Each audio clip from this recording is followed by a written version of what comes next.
What websites did you visit right before you clicked on this? Well, if you're like most Americans, you probably went on Google, some sort of search engine or something, and you also probably went on Facebook. But we don't often stop and think about the effects that Facebook has on our everyday lives. A recent study sought to discover how it affects how we feel about ourselves and our bodies. So they found that, quote, more frequent Facebook use was associated with greater disordered eating in a cross-sectional survey.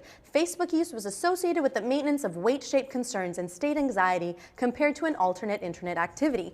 So, Elliot, here these researchers conducted two separate studies. One was correlational, as I said, based on surveys, and the other one was experimental, which I actually found more interesting because it's saying, let's put you in a situation, sort of monitor you, and then see the results, as opposed to just asking you about something. So the cross-sectional survey simply asks women, how often are you on Facebook, and how do you feel about your body? They found that these college-aged women were much more dissatisfied with their bodies if they were on Facebook, and there was a strong positive, or a correlation between the two.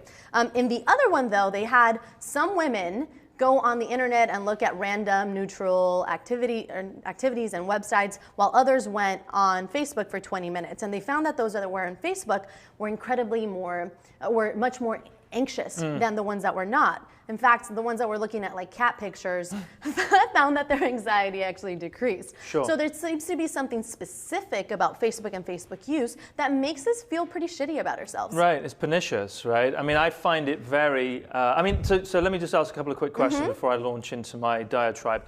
So this was women? This is specifically women. But there are also other studies, like one at the University of Michigan found that the more you're on Facebook, the more dissatisfied you feel, the less happy you feel. Right. So it's consistent with other studies as well in having this really negative psychological effect. Right. I mean, it's less about. I think for me it feels as though. Stop me if you disagree wholeheartedly, but.